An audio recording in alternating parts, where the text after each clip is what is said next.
Dekes Vacca. What's going on, everybody? Is that our intro music? Temporarily, yes.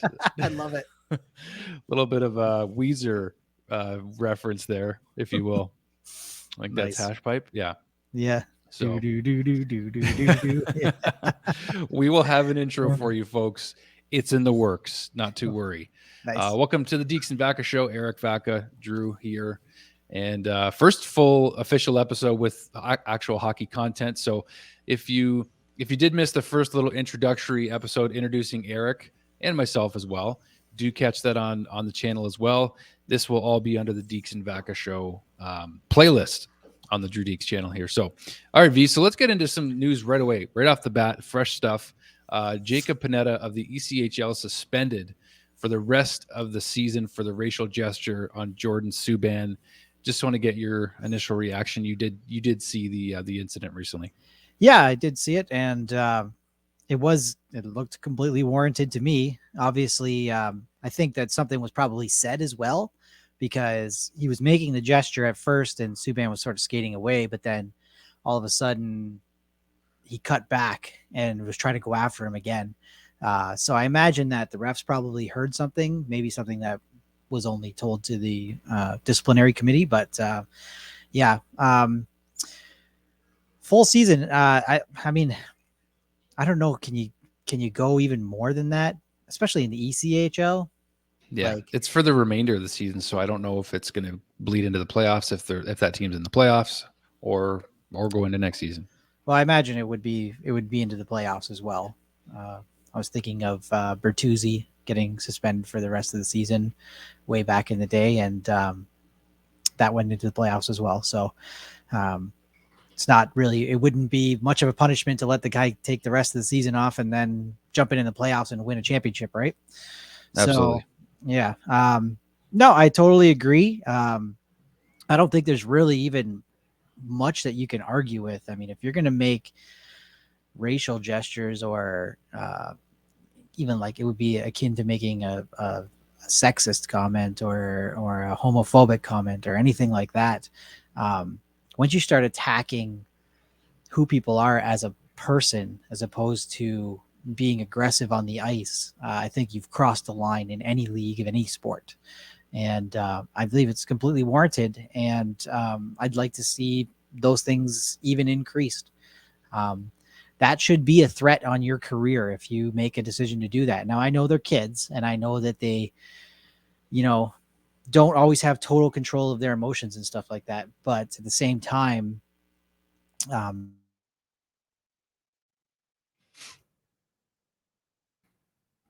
Eric's Wi-Fi has been giving him some issues, so he may cut in and out for this episode. Here you are. Of course I would. I cut out there. Sorry. That's okay. That's okay. And Eric, before we even go ahead with your next point here, I just want to point out Jordan Panetta is not a kid. I mean, he's 26 years old. So this is not something that, like they're not, I know they're younger, but they're young adults at this point. That's true. That's very true. I mean, I consider them like I'm as pushing 40, I try to think of what I was like, even when I was 25, 26 years old. And I still thought of myself kind of as a kid at that time. You know what I mean? Yeah. There's still a lot of maturing to do. And especially the people, like, it's kind of a funny thing because, we look at hockey players and they're, especially the ones that have a chance to make it to the NHL, have a chance to make it at least, or even to the AHL or the ECHL. And they're pretty well groomed right from, 11, 12 years old. This is how you talk to the media. This is how you run your life so that you have the best chance possible of making it to the NHL. And when you get to the NHL, you have this professionalism. So we look at, say, I would look at a press conference talking to Connor McDavid when he was 19 years old. You know what I mean? And the guy is talking like he's a grown man. So we tend to hold him to a little higher standard. But I think that that immaturity does last a little longer in their brains than in what is shown when you see them talking to the media or working out or doing commercials and stuff like that. They're kind of trained to do that, but underneath that all is the development really there. Like, should these should part of the grooming process also be, hey, you need to learn how to mature as a person first before you can, like it has to be part of it. It's like, it would be like signing a big contract and then, never going to school. So now you don't have this education. You're just playing hockey, or you're just playing whatever sport, and you don't get that maturity that comes along with being in society and seeing what's right and wrong. You're kind of, you spend your life at the rink, and whatever happens in the rink, whatever happens with your teammates and your coaches, however they think, that's going to go on to you. So I think that not only is it a good idea to suspend and have zero tolerance for these kind of incidents, but we should also be looking at adding in, I mean, for lack of a better word, maturity training for these kids right from the get-go, like right up through junior and everything. Just teach them how to be humans in society as well, because that's when you make a gesture like that to somebody, you're dehumanizing that person, and that's a dangerous way of thinking. It's not good for anybody. So that's my take on it anyway. Yeah, absolutely. And that this kind of relays to the Logan Mailloux situation with the Canadians drafting him after the sexual incident with that lady over in Sweden, or over in Europe there. And the reason for that, of course, being right now he's going through a lot of counseling, and Eric is in the middle of a sip right now. Yes, he's choppy today. We're gonna have to just roll with it. So, yeah, that's kind of what's happening with Logan Mailloux a little bit. Like, they're putting him through a lot of counseling, a lot of training in order to help him mature and be a better man before he even gets anywhere close to signing a pro contract. So that's kind of very relevant in a sense, just to the maturity aspect that you're mentioning. So I'm not sure if you heard me there, but Logan Mailloux there, but they're yeah, I was gonna bring that up as well. Yeah. And I think he did the right thing by saying, don't pick me. Yeah. He did the right thing. The Canadians didn't, unfortunately. Yeah, sorry. There's just going to be a couple pauses here, guys, while we record today. Eric's going to try to resolve his Wi-Fi issues there, but like Eric just mentioned a minute ago, there, Logan Mailloux did the right thing in the sense of saying, "Don't draft me." I mean, I'm sure someone was advising him also to do that and say that, but the Canadians ultimately made a decision that they regretted, and now they're trying to right a wrong by having Chantal Machabée, of course, step in as the new VP of communications for the Montreal Canadiens. So she's going to be coming in to help try to put out some fires. And looks like we got Eric back again here. But yeah, I was just saying, Eric, I'm not sure why I keep losing you. I apologize. Yeah, it's okay. It's okay. We're going to do our best today. So, but I was just saying, the VP of communications for the Montreal Canadiens, Chantal Machabée, a lady who's so well respected, is now in charge of communications with the Canadiens, and also now a program is being developed for mental health. Whoever the Montreal Canadiens players are going to be going forward, they will have mental health support available directly with the team, which is fantastic news. Probably a lot to do with Jonathan Drouin and stuff in there as well. Carey Price. Carey Price as well. And I think that, it'll be good to have all that stuff going forward. And all teams should adopt that. I mean, that should just become normal nowadays. Yeah, it will be. I think it's going to be a league-wide thing much sooner than later. But yeah, moving on from those subjects here, right into some fresh news today. Also, the Arizona Coyotes are temporarily relocating to a 5,000 seat arena at Arizona State University, which is pretty interesting. It sounds like Gary Bettman is doing everything to, prove himself right and just keep the team in Arizona no matter what. So now there'll only be 500 people short of a sellout every night. Yeah, this could be an interesting situation, though. I don't know. The NHL has been getting creative, right, in any way they can. Well, I'm glad you brought that up, because it's got to come. Like, if Arizona's going to go anywhere, that's where it's got to go. I mean, to the expansion Quebec Nordiques. Yeah, I mean, come on. I mean, everybody wants that back. You, Montreal fan, would you not love to see Quebec and Montreal? Of course. Yeah. Of course I would. Now, is it fiscally possible? I don't know. But all we heard from Gary Bettman and Donald Fear, or not Donald Fear, he's NHLPA, from Bill Daly. We heard from Bill Daly and Gary Bettman, that the door is open for communication to the city of Quebec. Mm-hmm. So the door isn't closed on it happening, but it's not going to happen anytime soon. They're going to do everything in their power to try to keep the Arizona Coyotes in the NHL. So if you're looking for an expansion team, whether it's Quebec or somewhere else, to move out of Arizona, it's probably in the 5 to 10 year range if that's going to happen, I think. See, that's not good for a Leaf fan because we don't want Matthews to go home. I don't think he wants to at this point, Eric. I'm not going to lie. You never know. I mean, like, so the Arizona Coyotes, like, they're just a couple of franchise players away from being able to start building to where they need to be. It's just, and the team's got lots of heart. You can tell they want to play, they want to win. Even over the last couple of weeks, they've sort of become the we're going to upset some people type team, which is a good story for them. Yeah, I've seen them moving up the power rankings in a lot of different streamers and a lot of different articles and stuff like that. Not very high. They're not going to make the playoffs. They're not, they're still going to be a bottom feeder team, but they might become one of those teams down the stretch where they could play spoiler on you. But yep. Clayton Keller's starting to play like Clayton Keller again, so I don't know if he's going to be your true star, franchise forward, but if you get somebody good along with him, build some center depth, the problem is though, is that even if you do all that, and even if you get all those players there and you get everybody you want, you're still not putting butts in seats. Even when they were the best, they were only selling out maybe in the playoffs. They went what, second, third round. They were, a couple years there and still not selling the place out. So you have to do something in the community to build the interest. And there could be a lot of pressure on Austin Matthews to say, hey, if you go home, then you might actually be able to build something in Arizona playing there that will keep that place selling out for at least the next 15 years or so.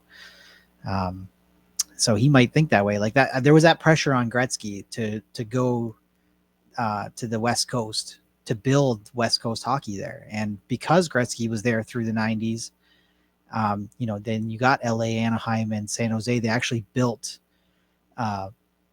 generational fans. So you have fathers that went to watch Gretzky who have sons that are now LA fans, who have grandsons that are now LA fans.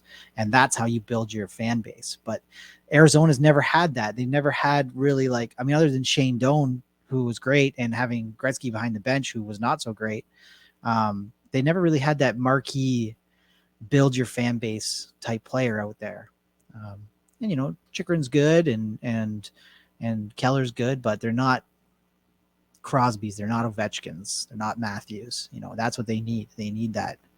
And it starts with good drafting and good front office. And if they can't pull it off, they've got, you're right. You hit the nail on the head. 5-10 years they've got.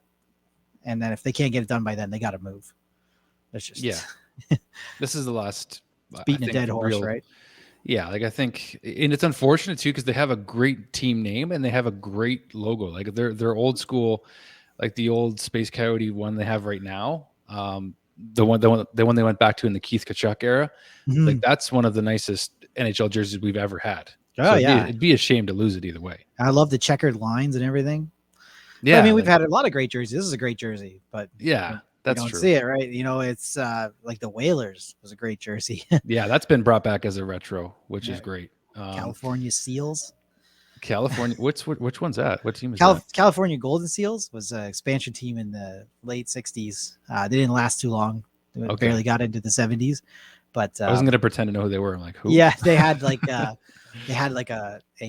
high, almost like a highlighter blue, and yellow. It was really tacky looking, but cool jersey nonetheless. Well, jerseys are like a phenomenon of their own, right? That's an interesting point too. You mentioned Austin Matthews there, of course. So we want to roll right into where the Leafs are at right now. So we're at the midway mark of the season, and the Leafs have right now the number 1 ranked power play, thanks to the usual suspects, which I'm actually going to pull up the Leafs first and second units in a moment here. But this is my question. And this is like the anxiety of Leaf fans and Steve Dangle, as we know, a guy that I follow pretty closely, you as well. But does it matter? Do Leaf fans care that they have the number 1 power play right now?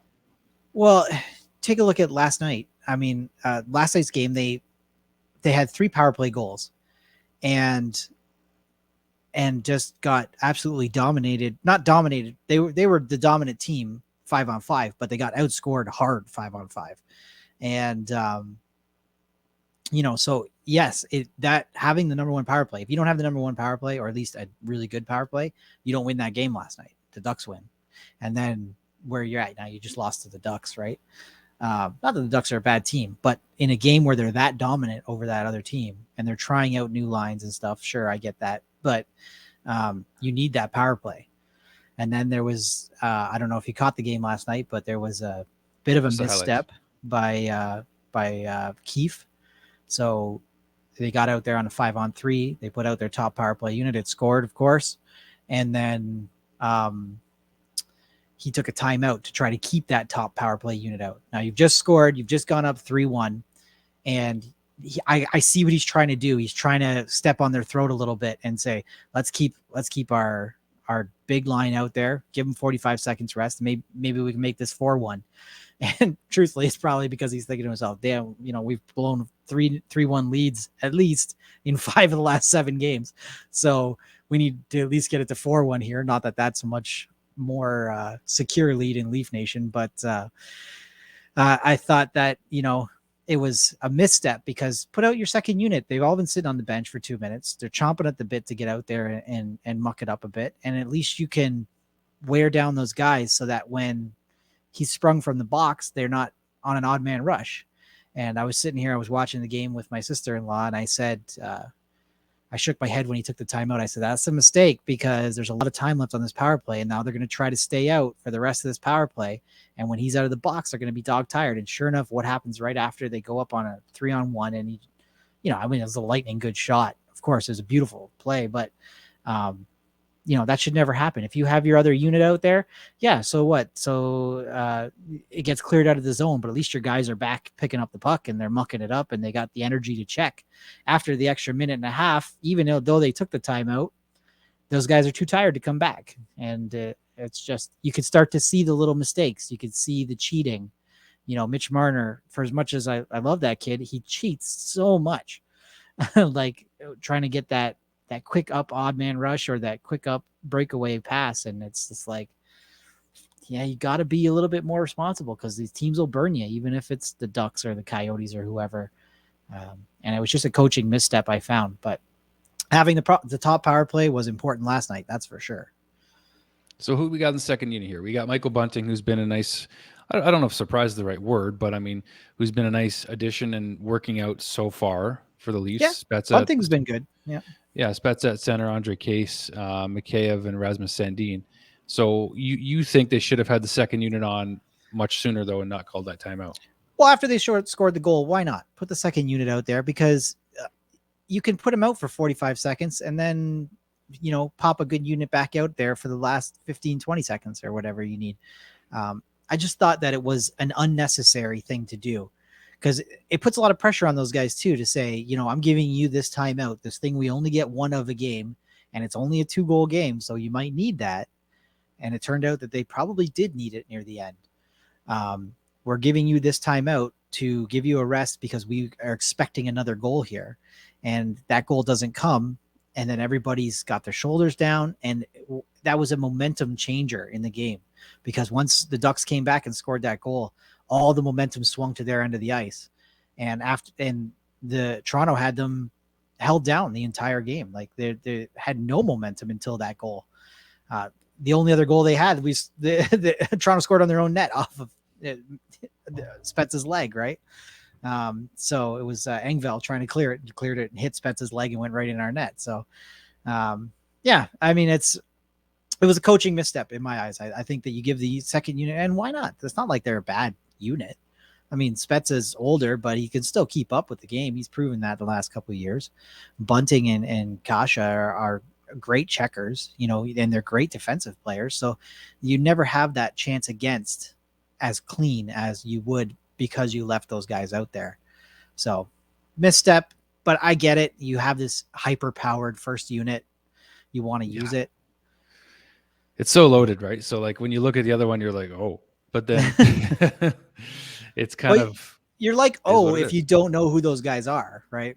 but if you're watching them on a regular basis, you know that, you know, Kasha can get the puck back and he can hold on to it. You know that Bunting's going to be all over the net. You know that Spezza can shoot.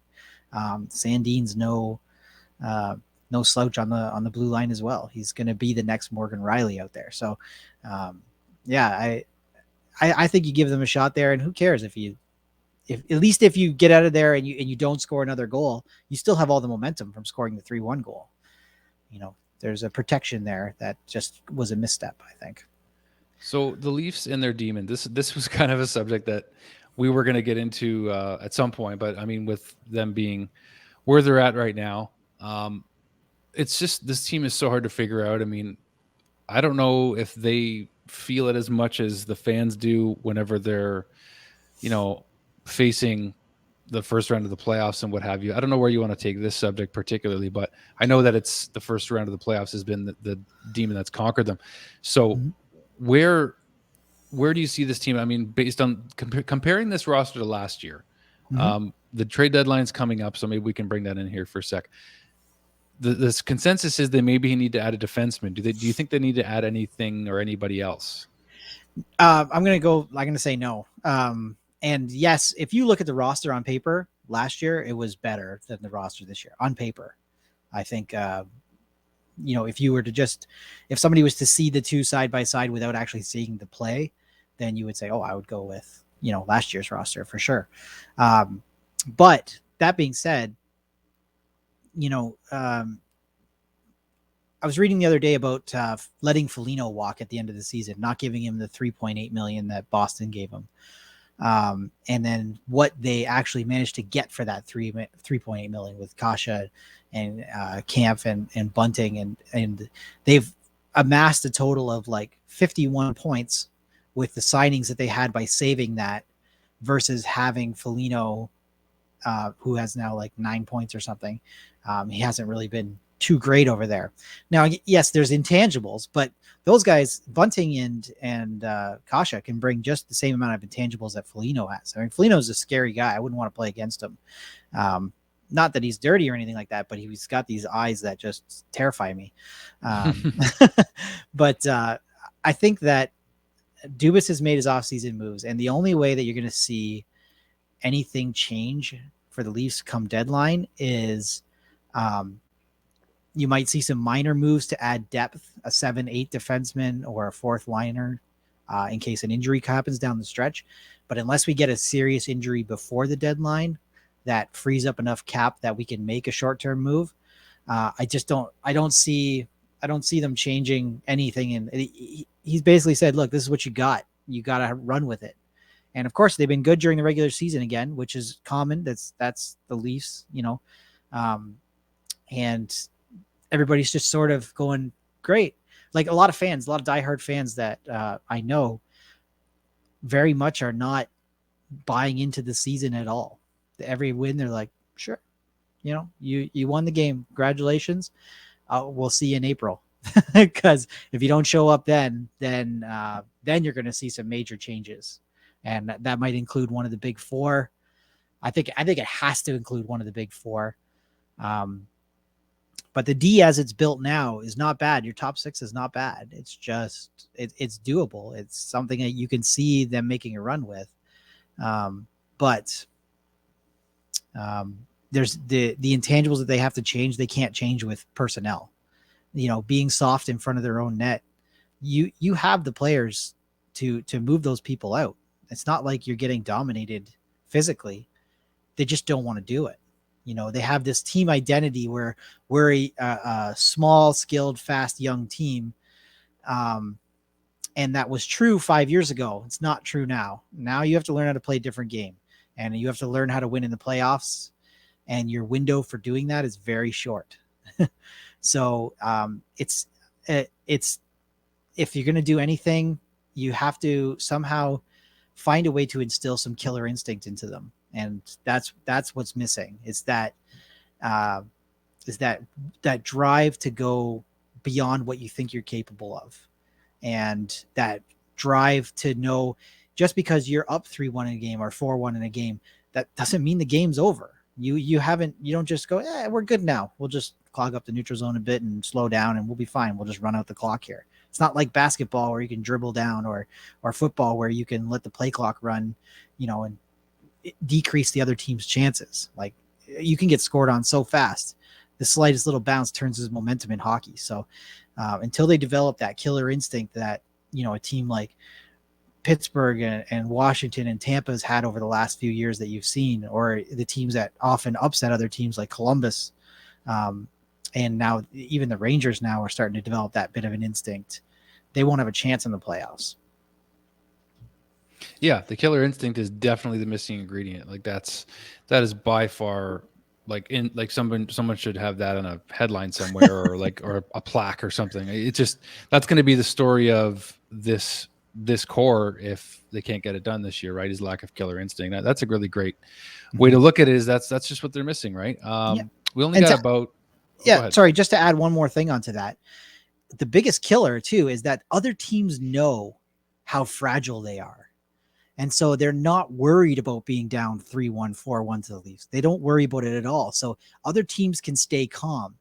And then when they stay calm, they go out, they have a couple good shifts, they build a little momentum, and then they score and they build a lot of momentum. And then all of a sudden the Leafs, the wind goes out of their sails. Right. And so teams, they're just not worried about losing to them during the middle of a game anymore. And it's been that way for years. So what needs to happen is they have to get a mentality that once we get a lead, we get even harder to play against. And that's the big gap that they haven't crossed yet. So I just wanted to add that in there. Yeah. And hopefully like the newer guys that you just mentioned that they kept or signed instead of signing Foligno will show up in the playoffs and really show Leaf fans who they are and how they can help push them over that edge. Right. Yeah. We don't need a lot of depth scoring there. You just need to, you need to become hard to play this. Yeah, that's it. You don't have to, like, it was nice having Kadri, but he would get suspended every postseason. At least 2 in a row. Right. What a change there. He just went over the line a bit too much. Yeah.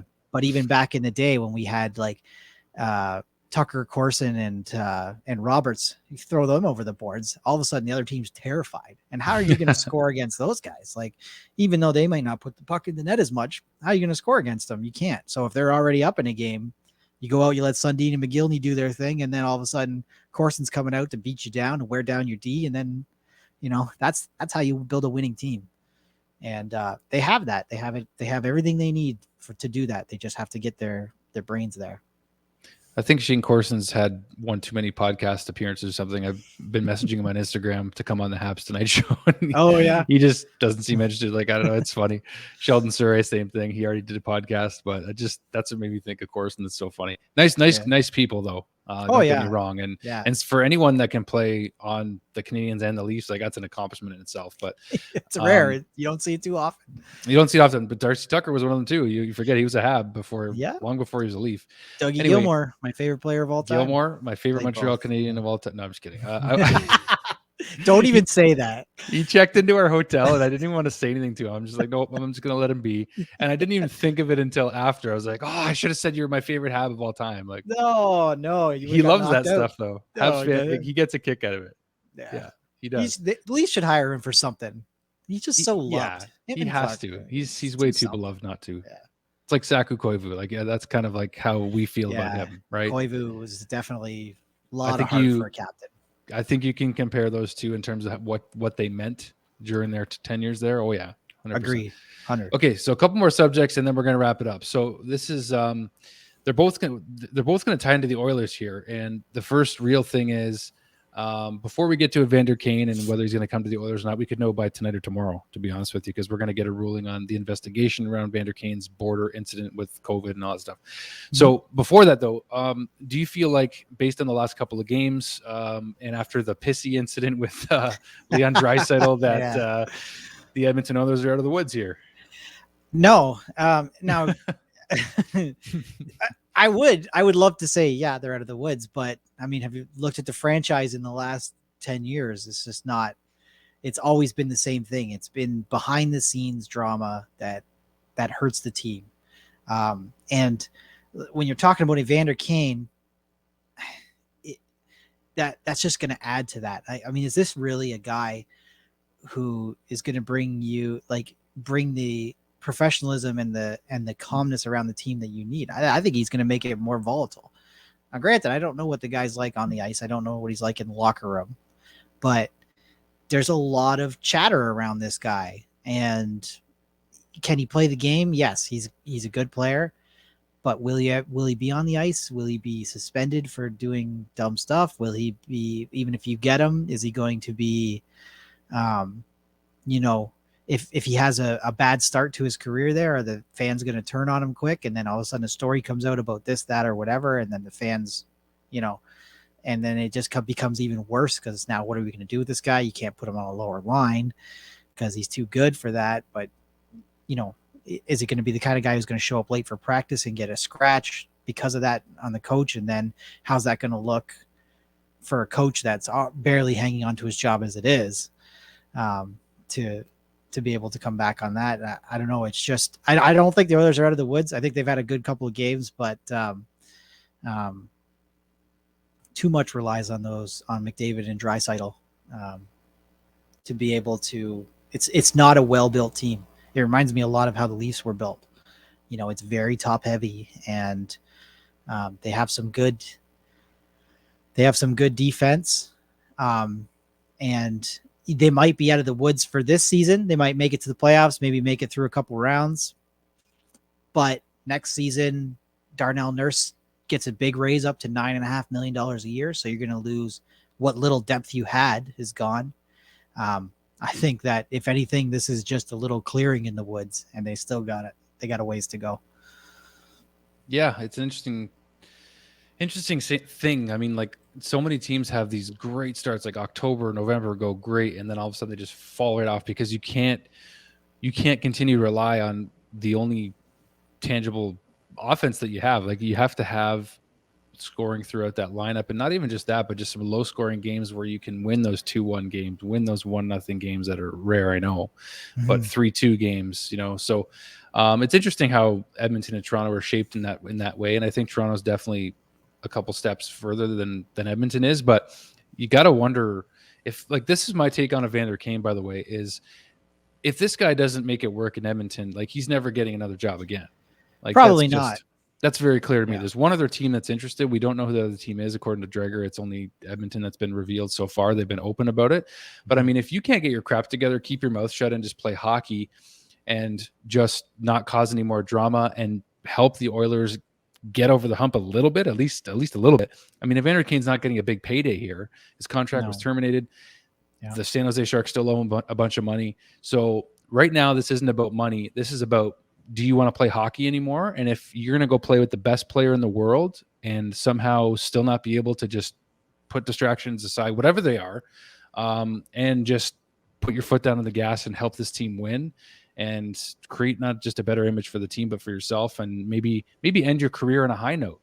Like, if you can't do that as Evander Kane, then I don't know what else you can do.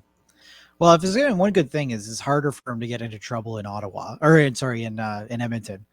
Because you're up in northern Canada, like it's a ways away from the trouble areas. If you're living in the California, Vegas area, there is still gambling in Edmonton, though. That is one thing to note about. So yeah, I don't know if it'll be an issue, but you can't really speak to it too much. So I mean, he might not play well if he goes to Edmonton, and not playing well is okay for his career.